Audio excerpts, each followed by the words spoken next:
అన్న ఒకసారి నీ యొక్క దున్నపోతును చూపి అని నాకు మెసేజ్లు పెట్టడం జరుగుతుంది.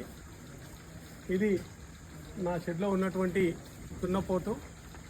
ఇదైతే ఇప్పుడు 2 పండ్ల మీద ఉంది మనకు. మరి నా దగ్గర ఇంకోటి పెద్దది ఉండే, దాన్ని తీసేసిన. దాని తర్వాత ఇది తీసుకున్నా. నా దగ్గర అయినా 3 దున్నపోతులు ఉన్నాయి. ఎందుకంటే ఒక డైరీలా మనకు మరి గేదెల యొక్క డైరీ ఫామ్ సక్సెస్ కావాలంటే ఖచ్చితంగా డైరీ ఫామ్లు అయితే ఒక దున్నపోత అయితే ఖచ్చితంగా ఉండాల్సినటువంటి అవసరం ఉంది.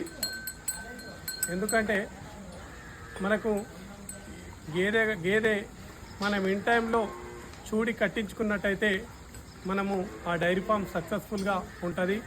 ఎందుకంటే కట్టినటువంటి గేదెల్ని మినిమం 70 నుంచి 80 వేలకు అమ్ముకునేటటువంటి అవకాశం మనకు ఉంటుంది. కనుక మనము పాలు పితుక్కొని 3 నెలల లోపు ఇన్ టైంలో గేదెను మనం చూడి కట్టించుకున్నట్టయితే 100%గా సక్సెస్ఫుల్ డైరీ ఫామ్ నడుస్తుంది.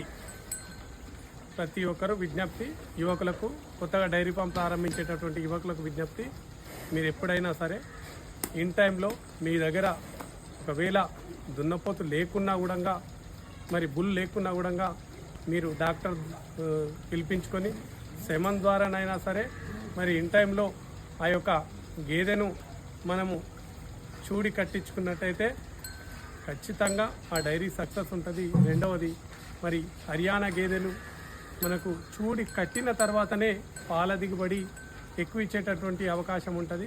దీన్ని గుర్తుంచుకొని కొత్తగా డైరీ ఫామ్ ప్రారంభించేటటువంటి యువకులు మరి మంచి నిర్ణయాలు తీసుకోవాలని నేను మనస్ఫూర్తిగా విజ్ఞప్తి చేస్తాను.